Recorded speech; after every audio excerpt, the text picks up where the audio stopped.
Selamat pagi Kak. Pagi. Jadi di sini saya dari jadi di sini saya akan memperkenalkan diri saya. Nama saya Ika Nemira Tanjung dari Universitas Sri Mutiara Indonesia. Jadi di sini saya akan melakukan penyuluhan Kak, menjelaskan masalah penyalahan gunaan nafsa atau narkoba Kak. Jadi di sini saya akan menjelaskan definisi dari nafsa. Kemudian di sini saya akan menjelaskan tentang narkoba juga, narkotika, golong-golongannya, dan saya akan menjelaskan zat adiktif yang ada dari nafsa. Langsung saja saya akan menjelaskannya ya Kak. Jadi saya harap Kakak bisa mengerti apa yang saya jelaskan, dan jika ada yang ingin ditanyakan bisa ditanyakan kepada saya Kak. Masalah penyalahgunaan nafsa merupakan masalah yang sangat kompleks yang memerlukan upaya penanggulangan secara komprehensif dengan melibatkan kerjasama multidisipliner, multisektor, dan peran serta masyarakat secara aktif yang dilaksanakan secara berkesinambungan, konsekuensi, dan konsisten. Meskipun dalam kedokteran sebagian besar golongan narkotika, psikotropika, dan zat adiktif atau nafsa masalah bermanfaat bagi pengobatan, namun bila disalahgunakan atau digunakan tidak menurut indikasi medis atau standar obat, terlebih lagi bila disertai peredaran di jalan ilegal, akan mengakibatkan sangat merugikan bagi individu maupun masyarakat luas. Jadi Kak, di sini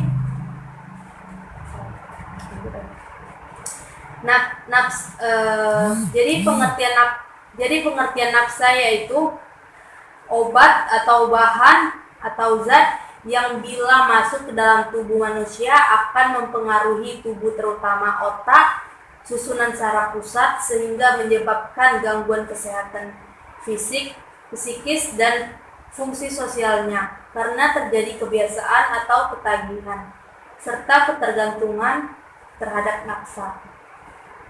Kemudian di sini ada narkoba. Narkoba adalah singkatan dari narkotika dan obat atau bahan berbahaya. Ini sangat populer di masyarakat, termasuk media massa dan aparat penegak hukum yang sebetulnya mempunyai makna yang sama dengan nafsa. Ada juga menggunakan istilah madat untuk nafsa, tetapi istilah madat tidak disarankan karena hanya berkaitan dengan satu jenis narkotika saja, yaitu teruntuk opium. Kemudian di sini di narkotika, yaitu adalah zat atau obat yang berasal dari tanaman atau bukan tanaman, baik sintetis maupun semi-sintetis, yang dapat menyebabkan penurunan atau perubahan kesadaran. Jadi narkotika itu memiliki beberapa golongan. Yang golongan pertama contohnya itu kayak kokain atau ganja. Kemudian golongan kedua itu potensinya tinggi, contohnya itu kayak morfin dan petidin. Yang golongan ketiga itu potensi ringan, contohnya itu kodein. Selanjutnya ada psikotropika, adalah zat atau obat baik alamiah maupun sintetis, bukan narkotika, yang berkhasiat psikoaktif melalui pengaruh selektif pada susunan saraf pusat yang menyebabkan perubahan khas pada aktivitas mental dan perilaku. Di sini juga psikotropikanya memiliki beberapa golongan. Golongan pertama itu contohnya kayak ekstatis, sabu, dan LSD. Kemudian golongan kedua yaitu contohnya seperti amfetamin, kemudian ada Ritalin. Golongan ketiga yaitu contohnya seperti pentobarbital, Yang keempat yaitu contohnya itu seperti diazepam, kemudian ada pil BK, kemudian ada pil koplo, rohib, dum, dan NB. Kemudian masuk ke zat adiktif lainnya, yang maksud yaitu bahan atau zat yang berpengaruh psikoaktif di luar yang disebut narkotika dan psikotropika.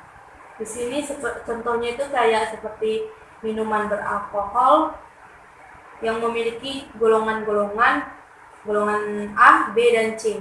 Yang A itu kayak kadar etanolnya itu. Yang kedua yaitu golongan yang pertama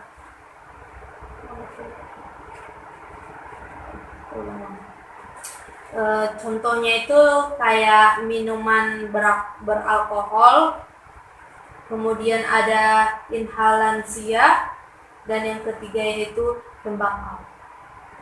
Jadi sampai sini penjelasannya. Apakah ada yang ingin ditanyakan? Tidak, Kak, saya sudah paham.